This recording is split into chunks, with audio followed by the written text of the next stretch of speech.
Почитувани, додека власта се расфрла со луксус, број летови со владиниот авион, патување на море и милионски тендери, крати пари каде што не сме. Следни на удар на оваа забегана и корумпирана власт се болните од ретки болести.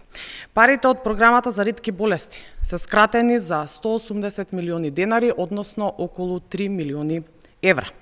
Нема 3 милиони евра за пациентите, ама има за авион, за 161 тендер за една фирма, 51 тендер за друга фирма, 74 тендери за трета фирма. Има 1,2 милиони евра за фирма блиска до знам и тендер преку пошта. Нема за плати, нема за земјоделци, нема за болни. И тоа додека бројот на пациентите со ретки болести расте, владата буџетот го намалува. За владата тоа можеби е само бројка во табела, но за пациентите тоа е терапија што може да доцни, лек што може да не достига и третман што може да се прекине. Регистарот за ретки болести брои 1093 пациенти, од кои 240 пациенти се на возраст од 14 години. Ова не се бројки, туку тажни човечки судбини, дечиња, родители кои собирале пари, оделе од болница во болница, живееле во страв дали терапијата ќе стигне на време.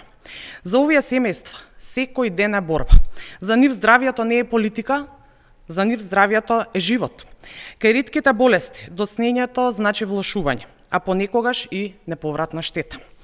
Со вакви кратења за 3 милиони евра, владата директно ги доведува во ризик овие пациенти.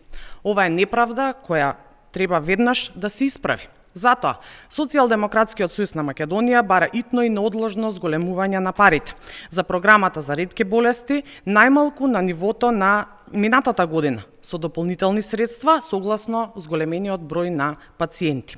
Време е да се прекине со луксузот на власта и да се поддржат најранливите. Ви благодарам.